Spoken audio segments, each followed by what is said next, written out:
The first 3 weeks of the eruption here in Hawaii, crazy things would happen in the middle of the night. A new fissure would open up and it would threaten a new neighborhood.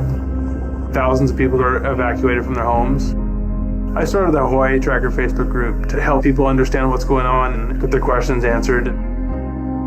Hey, how's it going? We're live. This is Fissure 20. We had hundreds of people all throughout the neighborhoods sending in videos, articles, and images. We spend a lot of time making sure the accurate information gets out. This is live. There's still lava moving. They weren't just sharing a story, they were helping their neighbor. If a family was being evacuated, my group would just jump in and help out. So it was huge. They were watching out for each other. Hello everybody, thank you for coming. Thank you for the support from everybody. As we go through this, we're growing closer together as a community.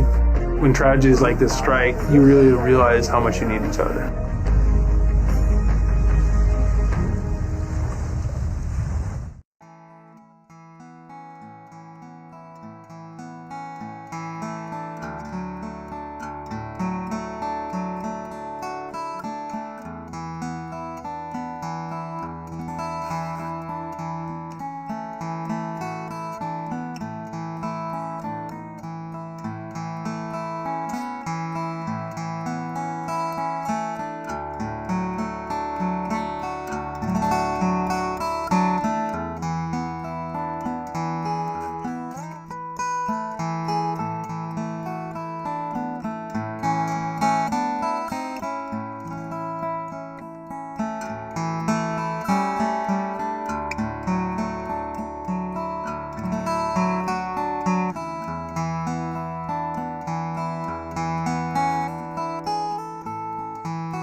Aloha everyone, I am geologist Philip Ong, here with Mr. Dane DuPont, HawaiiTracker.com, bringing you guys another Kīlauea volcano update, today Thursday, December 2nd, 2021.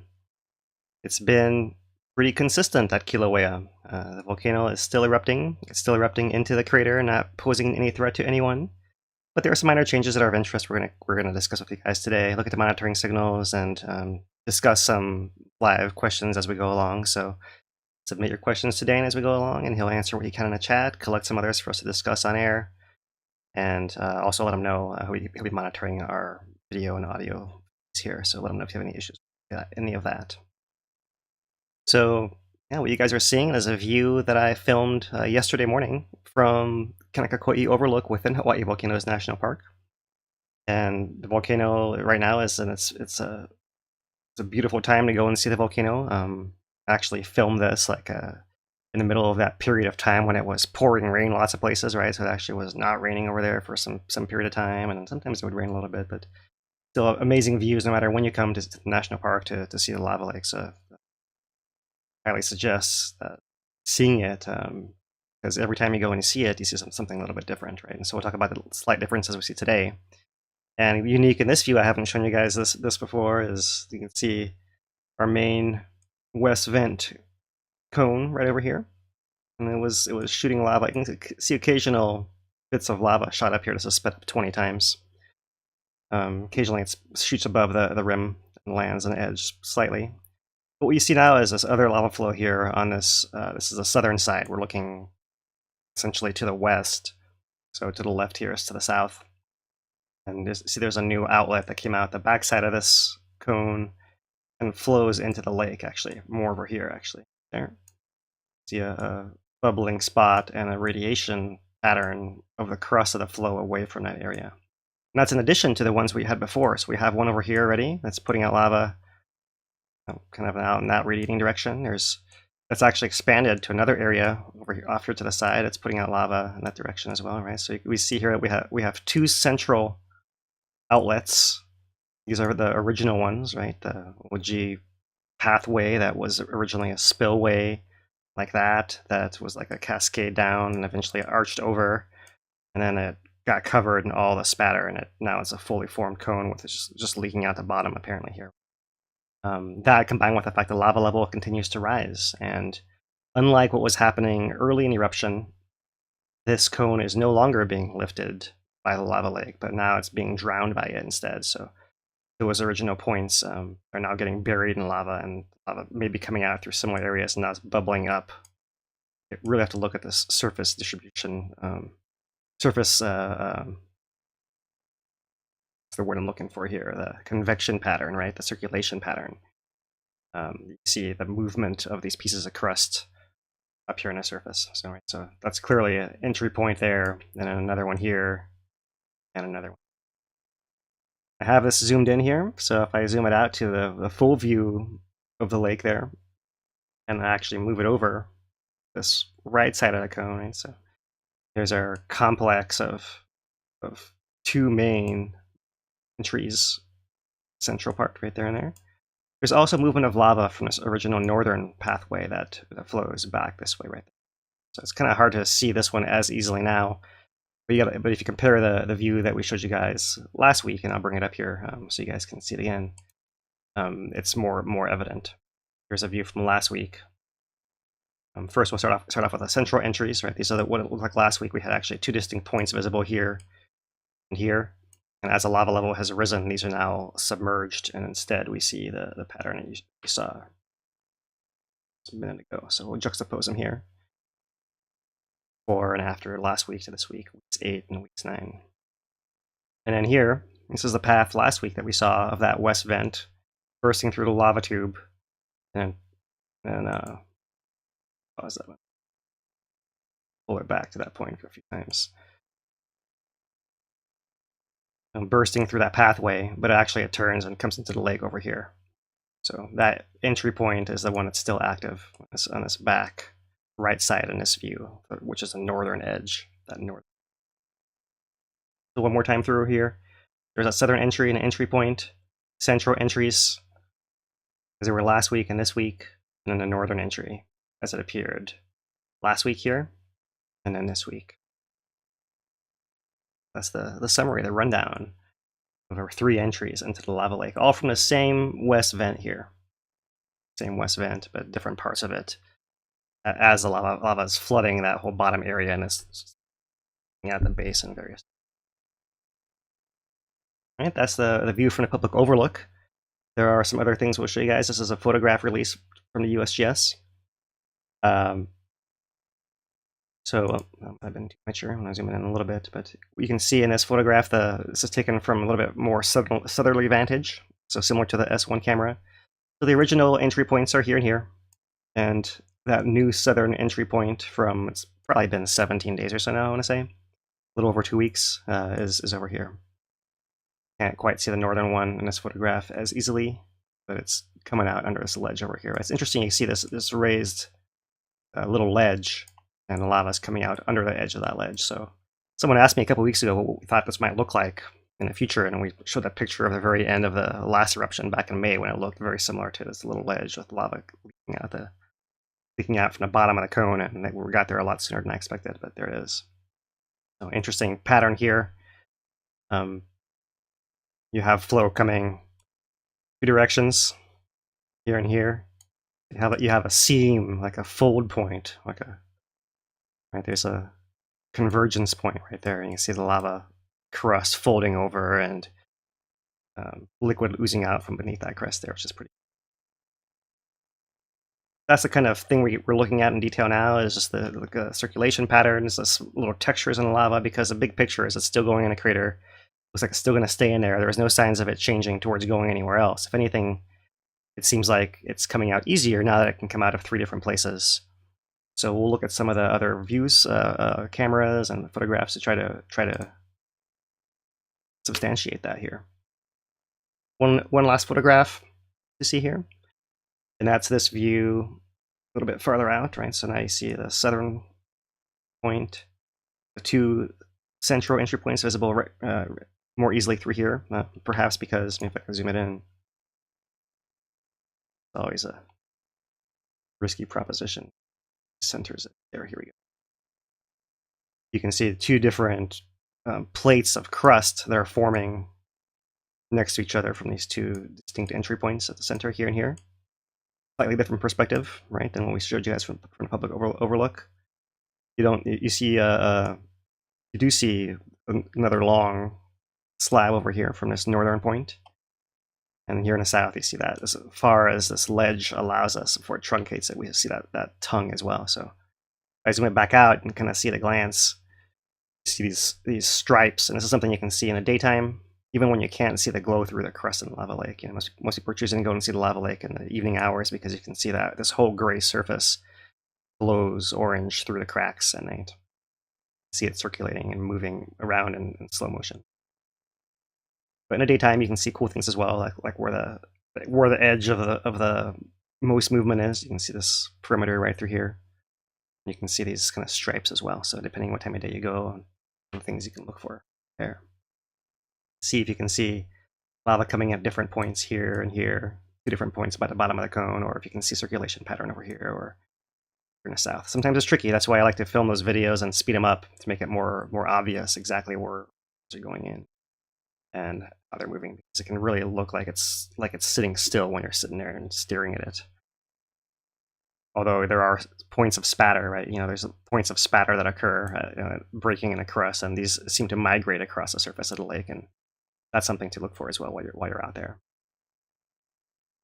Okay, so there is the S1 camera positioned, and so we have animation here of the spans the last 2 weeks of day and night from this S1 camera, so similar view to what you just saw in that photograph. I have it paused here on, I believe this is the 22nd, where we see this breakout. It's more evident. Zoom it in here. Zoom in. Where it's more evident that we have this northern branch before it crusted over, and we have the southern branch before it crusted over as well. And so now we only see the entry points here and here. We actually have pathways that were evident at different points in time. So I will rewind it and play it through to this point so you can see how we got to this pattern, right? Because we actually, when we opened up originally, we had all 3 events open up 17 days ago. And then a northern one became active with the center one still persisting. In the southern one, we don't really see a whole lot of circulation in these early days down here in the south. We really don't see any entry point evident, right? Then on the 22nd, we have that burst out, and then now we do see an entry point. From this point forward, we see circulation coming from that point. And we see a little bit of a slowdown, speeds back up again, bursts back out. You can see it actually reopens this channel when that occurs. More so in the south. We saw that in the north last week. And very evident entry point here south. 2 in a center, and 1 in the north. This is the last 2 weeks, cycling through day and night from the S1 camera.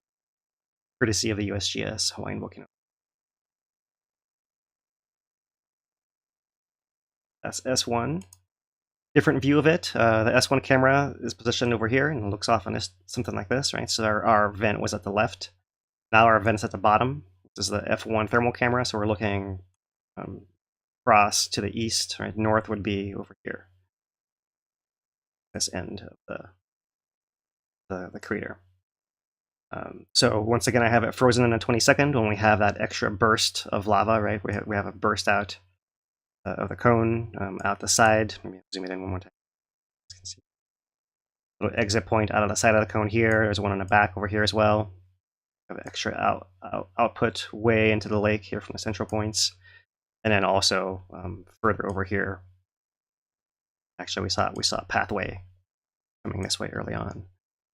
So similarly, we see this thing activate and see this pathway established from this point of view. So let me pull it back, pull it forward, and you can see at the same time we have ooze-ups occurring along the perimeter of the crater. There's our first big burst through that sent that big tongue of lava across the edge of the crater here along this trench. And let me zoom it in more here on this right side so you can see this active channel that swings around from the cone north into the lake. It crusts over with the entry point still visible here in these later parts, right? So have several floating islets that seem to get covered when the lava, you can see it surges through, it covers the islets. It's like, I'm talking about these little dark spots here, right? These are, I need a different color drawing on the pen. So these different darker spots are the little islets, like small little islands. And when a lava flow is surging through, it's coming and covering them all the way up, and you can see it slosh over the edge of the crater as well. Right? So pull that back, so you can see some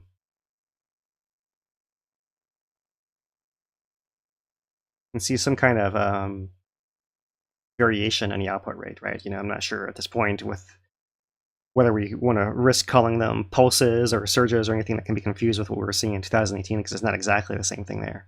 But we are seeing these fluctuations in the output level where we're seeing these pieces of land get covered and then reemerge once again, right? So that actually, I see a question from Volcano. I'm not sure how I'm supposed to say that, Denise, but about the cone being glued together with lava. It does seem like, yeah, like it is now more solid and consolidated with lava, and it also seems like it's attached to the crater wall beyond that. And I will have to show you. Not sure when I have it lined up here, but I have another animation Dane made here that I'll help illustrate. And as far as the question from Richard here, video of lava spattering a cone looked kind of foamy instead of more fluid.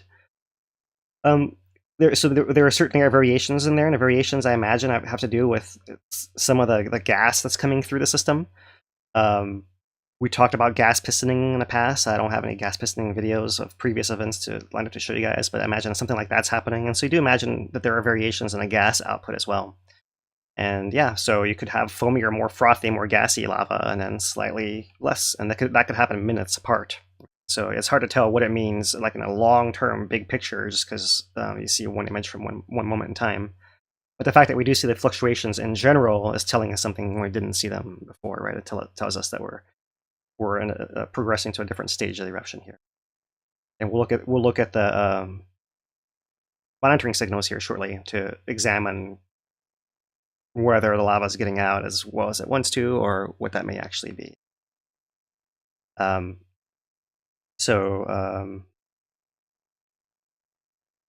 These videos that we're showing, yeah, I do see a question or comment from Eric.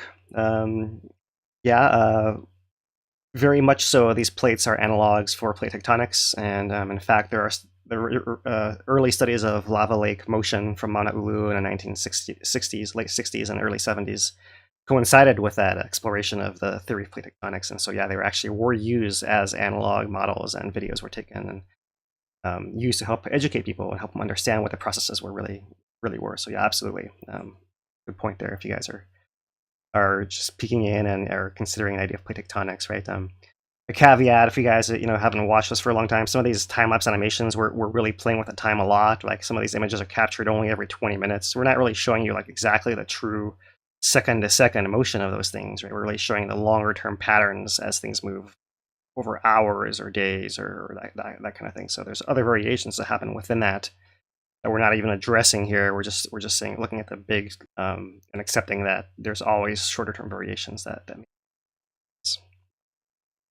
Okay, so that's the F1, and we'll turn it here to the KW camera, which is the visible version of that one. So the F1 camera has actually got a smaller frame of view. It's now starting to cut off the lava lake over here, but it does catch all the rest of it.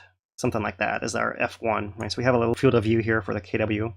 See that same moment in time where we had that main cone, and here's our reactivation of our southern outlet right here. Or crust over, and then we see this entry point from that point onwards as well. So once again, I will pull it back a little bit.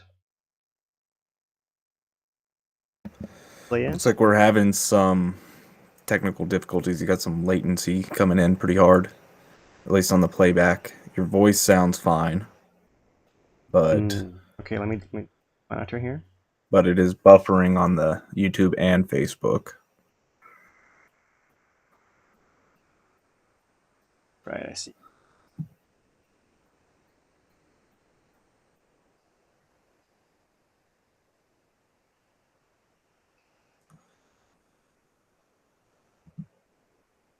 So thanks, guys, for bearing with us here. Let's see if we can figure out why it's right hanging a bit.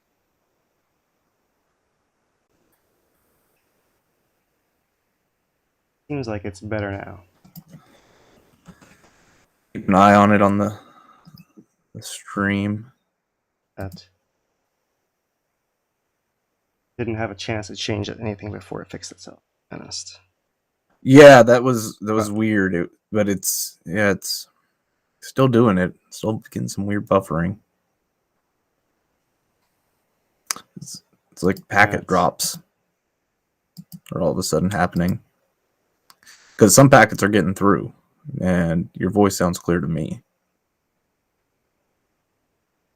Yeah, I think it might be an issue with OBS as well.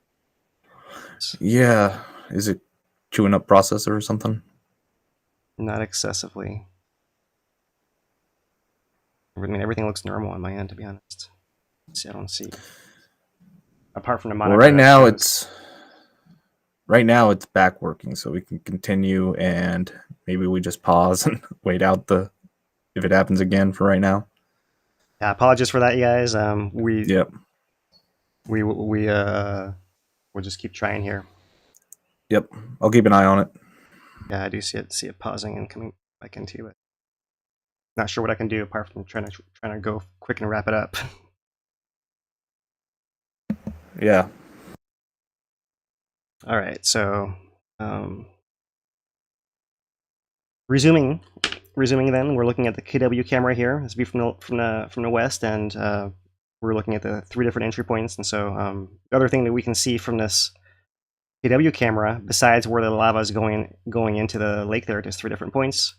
If we look at a zoomed in version here, is this area where it's spilling over to this lowest down drop block to the north. So you see some movement in the nighttime, some flashing. In the daytime, you see the area looks slightly darker, is actually increasing over time here. And there's been a lot of rain this last week, so you see a lot of fume blowing in between. There is no single clear shot. It's more the whole evolution of the area, right? So you can, early on in that original frame, you can see there was a little peninsula of land that was uncovered right through here, and then in these later ones, you can see lava flows. It's all the way back to here. Really, just not constantly flooding that piece of land, but it is oozing out into that piece of land, and unfortunately, that's not something that's easy to see from anywhere apart from this off-limits side of the crater. So that's something we'll have to keep an eye on the cameras to see as it progresses. It's basically filled most of that lower area, and it's going to keep filling over itself and working its way up this ramp slowly, a few feet at a time, as the lava lake level increases. But there's nothing major or nothing super dramatic happening over there apart from continuing process. The B1 camera itself, as it's positioned, everything is over here to the bottom right of the view, and you might see some occasional small flows covering this flow field now area. But for the most part, a lot of it's happening off to the side. You can't really see it as easily. And we don't have any new maps. This is still a map from last week, But for those of you guys who are wondering when I'm talking about these slight little overflows, they're all within this innermost crater. So it's this little area right over here. This is that innermost crater that remains, something like this, right? Where it can still go to that level before it spreads out significantly.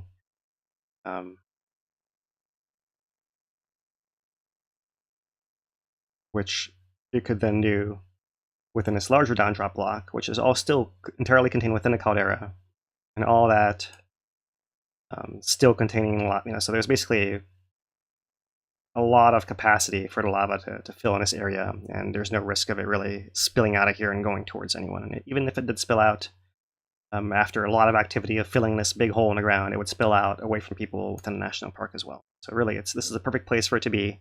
It's the most common place that it is, and that's why the national park is there. And it higher up it comes, the better the viewing will get over time. So nothing to worry about. It's just the evolution of the pattern about how it actually looks and what you might see depending on when you go and see it, when you're here to see it. So that's that area in there, and yeah, I did flash this up. I'll put it up again and zoom it in some more. Right, this is the cross section that was released last week, showing the pre-collapse in blue here at the top, and how far we've come in the red. So we've come maybe 50% of the way up in elevation, but you can see there's a lot more area still above here, right? So as far as volume, we're still at less than 10% of the volume that was lost in a collapse of 2018. So, and that does lead to the fact that the eruption of 2018 was primed because of the fullness of the summit reservoir and the complex and all that. So that's why it matters as well, because anyone who's worried about that same kind of thing happening again, we don't have the buildup of lava yet that could even happen. So that's another point we're trying to make. We're only less than 10% of the volume lost as in 2018. No indications of it going anywhere from the summit. Point in time. All right, as far as the filling of the lava lake, back on red here, we do have some steam interrupting our signal here in the very last part of the graph, so it's actually throwing off our whole scale. We have 5 meter between increments here, and all we can see is a slight rise, right, from maybe about 290 to about 292 or so. We're rising maybe 2 meters a week, something like that, right? Which is maybe slightly faster than it was before. We're down to maybe 1 meter a week. That's interesting to see it, but it's still slow, steady rise. You don't really see much out of the depth apart from it still going out there. As far as the gas coming out of the volcano, the SO2, our most recent measurement is at 1,200 tons per day. A few days ago, maybe 3-4 days ago. And that's down from the 2 previous ones that were above 6,000, right? So it seemed like we had a short period of higher effusion of lava and gas together, and since then it's dropped back down. And so we had a similar drop down to 250 tons per day back in here when we had that crusting over the lava lake. We do see that does seem to vary according to the output, and there's probably a lot more variation, and you're seeing data points here.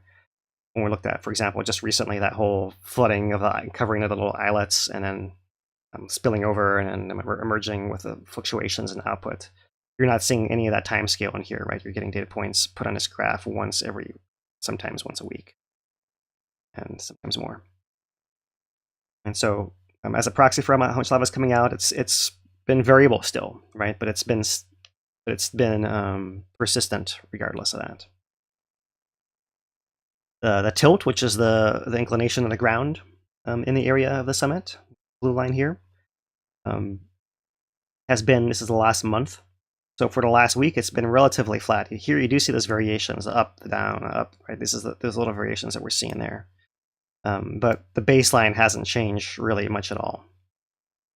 We had been going on a longer term decline for the first half of the week, but that's hard to see here recently. Maybe we are still doing that, or maybe it's flattened out. It's hard to tell really what's going on here at this right end.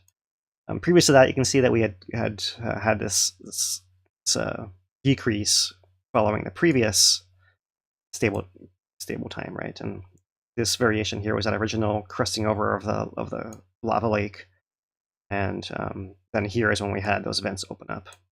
Those 3 outlets on the vent open up. And since then, we see the volcano has been exhaling, right, deflating. So whatever happened here made it easier for the ground to not be as swollen afterwards, right? And that pattern is still continuing, maybe at a slightly slower rate there. So here's where I argue the lava is getting out easier now than it was before. See the volcano actually depressurizing. And why might this actually be? And this is what I was referring to earlier, the animation that Dane made of the. This is from the B1 camera of the west vent itself, and it's sped up a lot. And I'm going to zoom it way in here, and so you can see early on, got this black. This is the west vent cone right here, right? So it ends up here, right? It starts off somewhere down in here. So that first part of the sequence, which is really fast, it's moving upwards here, right? But the second part of the sequence, the top, stays still, and what you see is this line of a lava lake that's rising upwards. And so at the very end of the sequence here, maybe some issues again I can see coming up, but you do see the lava level rising relative to the cone, and now the cone is apparently drowning. And so that would explain why you might have the development of new outlets if you're drowning the outlets that were already there, and why we're seeing these changes. And from Note Public Overlook, the cone is starting to look a little bit shorter now because of that, right? It's still pretty big. It's really far away, but it's still pretty big, relatively speaking. But I don't think that it's gaining, and I think probably that 85 feet or 25 meters was probably its peak, and now it's come back down again. But I still await some more current measurement of the height of that cone now to the current level of the lava. So maybe you guys can see it now. This lava level rising up relative to the.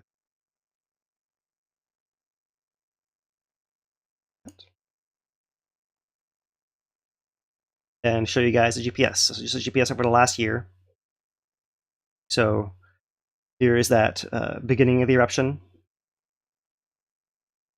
where we drop down, and we're essentially a big exhale, a big deflation, as we relieve a lot of pressure with the initial surge of eruption.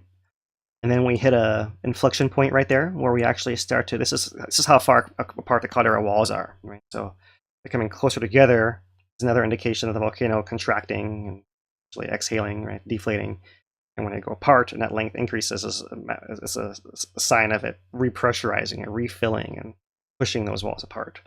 Mostly with a lot of caveats of where those stations are and how that measurement gets made. But you can see essentially that the pattern has switched from depressurizing to, or let's call it contracting, to extending, to maybe stable.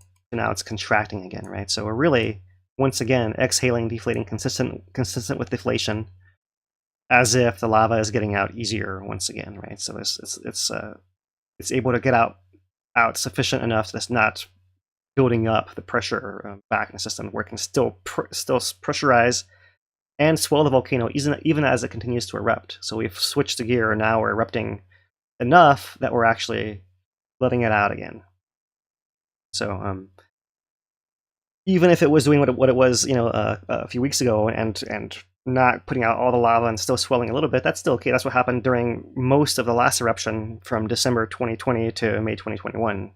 It only exhaled for that first week, maybe 2, and then after that, it was really repressurizing that whole time, and the eruption still was able to crust over and even repressurizing, and it eventually led to what we see in the last 2 months here.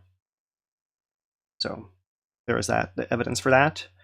And there's one last reminder. We don't have any new data here, but in red is our 2021 September eruption, and in blue is our December 2020 eruption here as far as total volume. So we're very similar as far as the progression of volume here.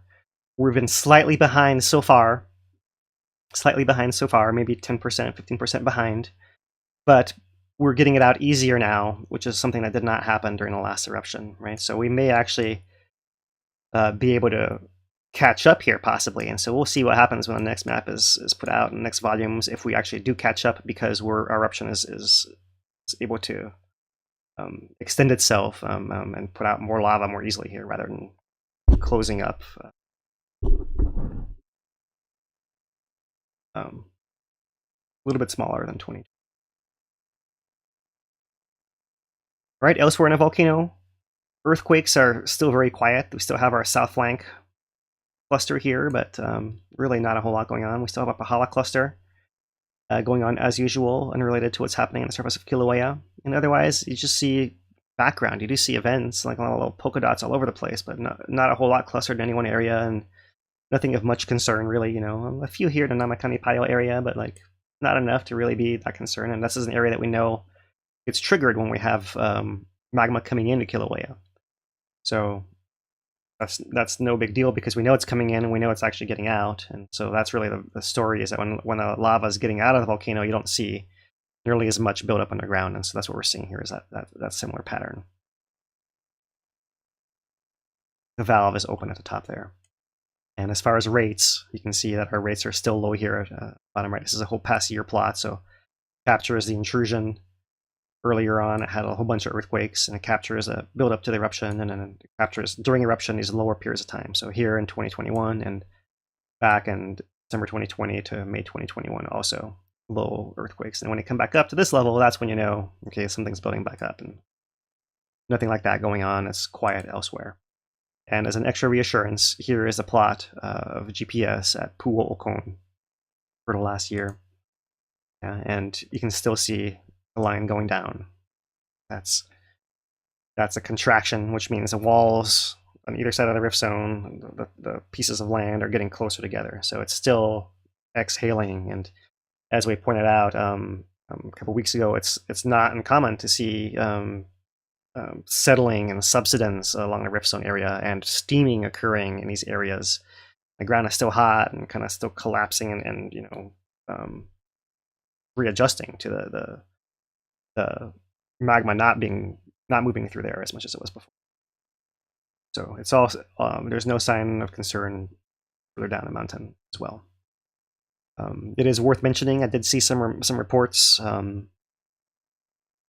of steam clouds, right? So you may have seen steam clouds from the rift zone. We saw the USGS posted that picture on Heiheahulu last week of the steam on Heiheahulu. People think they may have seen steam at Pu'o'o. I've certainly seen steam at Hale Ma'uma'u.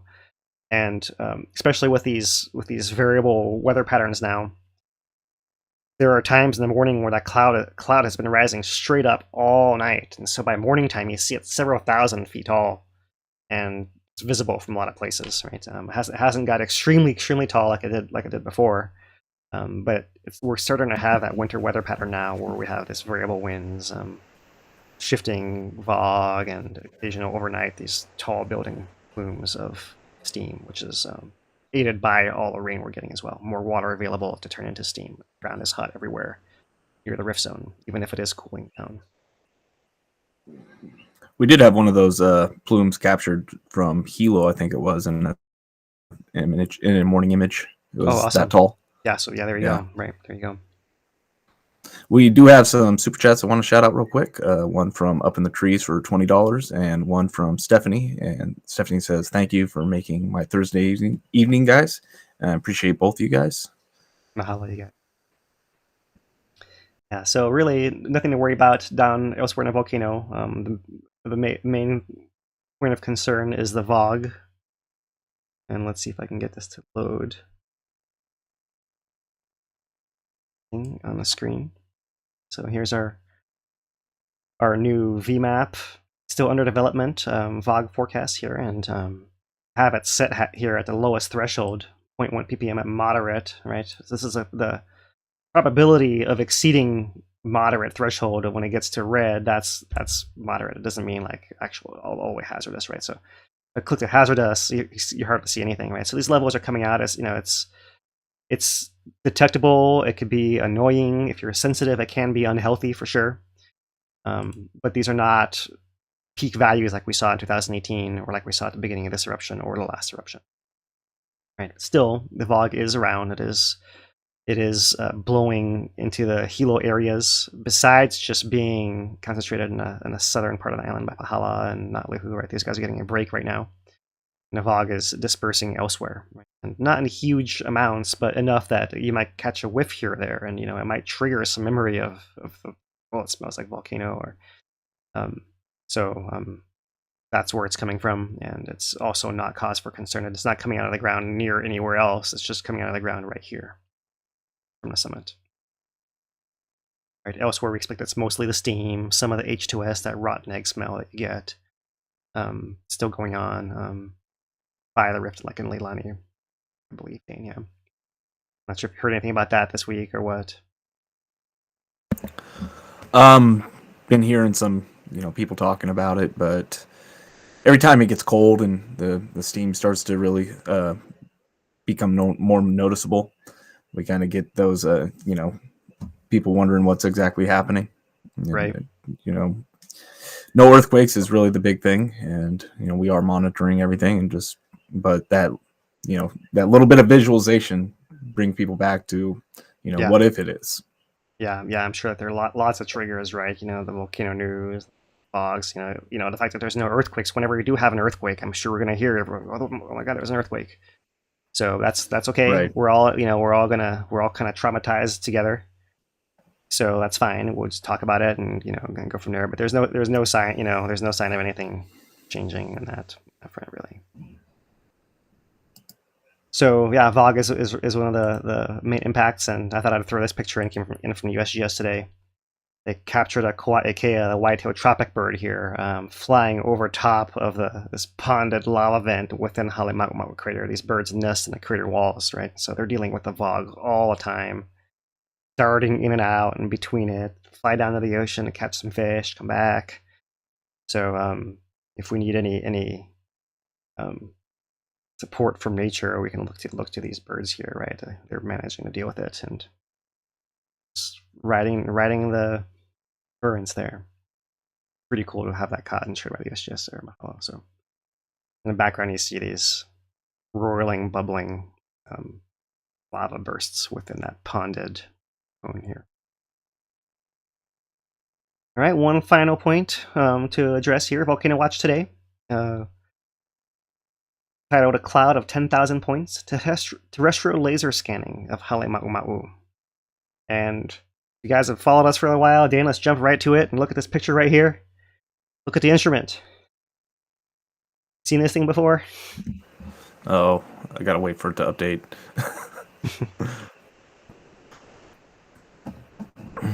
It's on a tripod. It's like a cylinder with it's like a big white cylinder with a antenna on top, and got some lasers on it. I'm not sure if you actually get to see it here. Oh, yep. Yeah. Huh. Volcano Watch. Yeah. Do you remember us looking at an image of an instrument just like this? About we were kind of wondering what it was. Sure when, right? It was during the last eruption, right? It might have been 5 months ago now. Yeah. We saw this instrument deployed down on a down drop block, and we're like, oh, we haven't seen them talk about this thing ever before. What are they doing down there? What's going on? Yeah. What are they not telling you? So here it is, finally. That's what it is. Terrestrial laser scanning. Yeah, TLS. Thing looks expensive. Yeah, very much so. Yeah. So yeah, you see here, this is actually the data point cloud, and the gist of it is that it's like a LiDAR, right? It's a laser measurement from the ground. So being from the ground, it makes it a lot more accurate because it can stand still and you can shoot it basically in 15 minutes. We'll scan 360 all around. Then you take it and hike it somewhere else and drop it down and you have it scan 360 somewhere else. And by doing that at a few places repeatedly, you can come up with a topographic image, right? So that's what's shown here in the background. And this is something that's more accurate than what they're doing out of a helicopter with a structure from motion, and it's more accurate than flying over in an airplane, like any of those kind of things. It's the most accurate way you can do it. So having that ground-based data set is super important to calibrate everything else for starters, and it also helps you with high resolution studies, right? So they actually reveal in here that the resolution from the structure from motion aerial process that they're going through is about 1 meter, right? Which is great, right? Especially if there's no other way to get down there and you're covering a 160-acre area, all on one flight. That's also great, right? But you do give up. There's 1 meter of error here and there, right? So having more time to put the laser on the ground and move it around and do it repeatedly, you can actually get repeated scans like that. So that's essentially what's going on here. That's the data set that they're showing, and it's something that maybe you don't see as much in the front end, apart from us spotting this TLS instrument and photographs here and there. It just makes the data that they're putting out, USGS HVO, makes that data that they're putting out even better, right? So that's the crux of it here, and one more of these tools in the toolkit that USGS uses to monitor the volcano. So I think I covered most of it here. HVO does not have a TLS LiDAR instrument of its own to survey the growing lava lake, so some colleagues have lent a helping hand. A team at U.S. Army Corps of Engineers Cold Regions Research and Engineering Laboratory. I'm not sure how you say that. CREL, maybe? I don't know. We had previously collaborated on a study in 2008 to 18, loaned HVO the instrument shortly after the onset of eruption, December 2020. So that's how they're getting to use it, is having it loaned by the Corps of Engineers Cold Region Research and Engineering Laboratory. So this thing got shipped from somewhere colder than here, you'd imagine. It's not here, right? Yeah, you'd hope so. So it says it's a class 1 product, so it's safe for bystanders and nearby wildlife. So as I've been doing this, I don't have to worry about shooting anyone in the eye or anything like that. So that's essentially it there.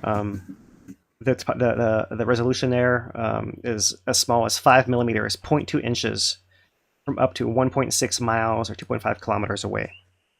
That's pretty good, state of the art nowadays. So that is basically it. They hope to obtain their own instrument in the near future, open up even more possibilities. In the meantime, sincere thanks to the CRREL team, we'll call them this time. And as usual, we have that update on here, and I'm just going to use this just to remind everyone that Mauna Loa is still not erupting. It's still at advisory, but there has been really nothing to show you guys. 51 earthquakes in the last week. Nothing to show, no change in GPS, no change in anything else. There's really nothing else to say. So that is it for Mauna Loa. That's it for the Volcano Watch. I only had time to pick out one image today, Dane, but I picked out the Snowfall by Janice Way. That's something maybe you guys don't see as often here. Along with all this winter pattern of weather. When I say winter weather in Hawaii, I don't necessarily mean actual snow, which is in this image here. But our pattern of more rainfall we have in Hawaii in winter. When it falls at the higher elevations, then you can see it covering the high mountains there. Mauna Kea, the White Mountain, you can see why it is so named today. This is a view from Kilauea. You can see very clearly there the access road going up. Several of the facilities at the summit there. And we got a winter storm warning right now. I think I should check to make sure exactly what it is, but blizzard conditions up at the summit, so expect more snow tonight. All right. Well, we'll leave you guys to go find a snow update from the Mauna Kea Road Service or whatever else you're going to do. And Puna Weather might have something too. Puna Weather, yeah. Depending if that's something that's on your radar. But volcano-wise, we're done today. That's it. There's not a whole lot of change in the summary, right? We're always obsessed with the little details because we like people to know what these little changes mean and the context of them, really, right? And there's nothing else to worry about with it. Really enjoy the science and the beauty of it and the chance to be able to visit and see things now that you can't always, really. Right. So we're ready to get into some questions then? Yeah, let's do some questions. I'm going to do some thank yous first. Yeah, do the thank yous first. So do want to thank everybody that tuned in and, is part of this channel or whatever platform you're tuning in on. It really does help just being here, but also consider subscribing, sharing, all that stuff. It does really help with the algorithms on YouTube and Facebook and all that fun jazz. So, that helps out a lot. If you are so inclined to make a monetary donation, we do take those on hawaiitracker.com/support. We also have a couple of people that help make this possible. The first one is Kaleo's Bar and Grill in the heart of Pahoa, and also their new location out in Orchid Land. They have 2 unique menus. They have traditional dishes with some localized twists to them. They got indoor-outdoor dining. takeout services. Really is a great place to go for locals or for visitors. So definitely check out Kīlauea's Bar and Grill if you're on the east side of the island.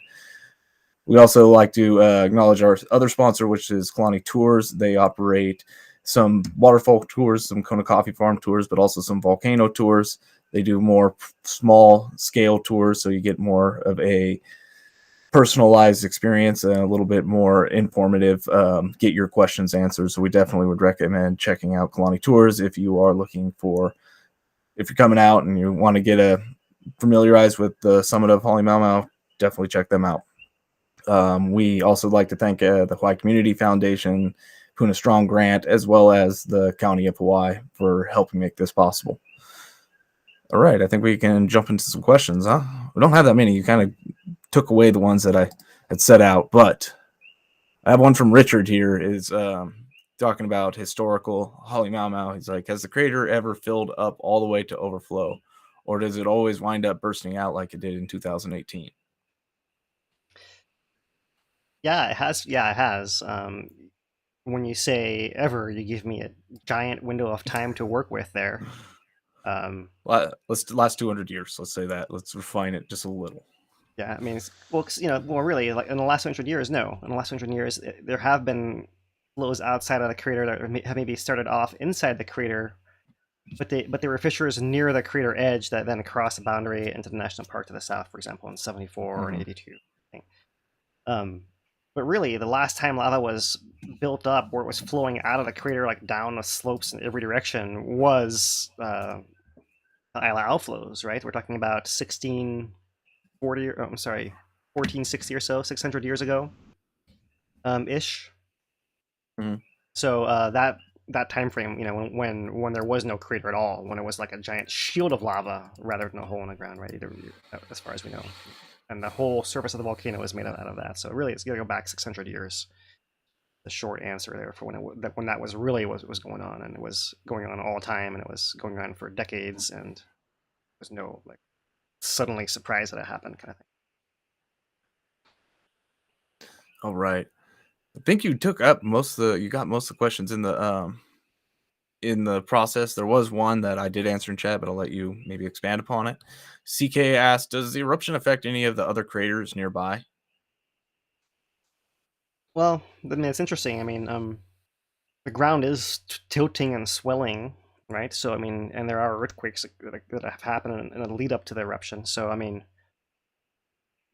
not much, I suppose, is the best answer, right? But I'm always looking for like what really could change. Maybe you might have some rock slides, some extra rock slides, and and that kind of thing. You might have some slight appearance differences and changes, but nothing major really, right? Unless the crack actually happens to go underneath there, and then we're talking about that not being an adjacent crater, but actually part of the eruption. Right. Well, I think that does it for our question and answer segment. We will be back next week unless anything changes, and we will come to you live with anything that's imperative. Right on. Mahalo, Dane, and mahalo everyone who contributed financially, asking questions, participating, and please like, share, and subscribe, because that helps a lot, right? If you can't do anything else, that's enough. Thank you so much. And until next week, for Hawaii Tracker, he is Dane DuPont. I'm Philip Ong.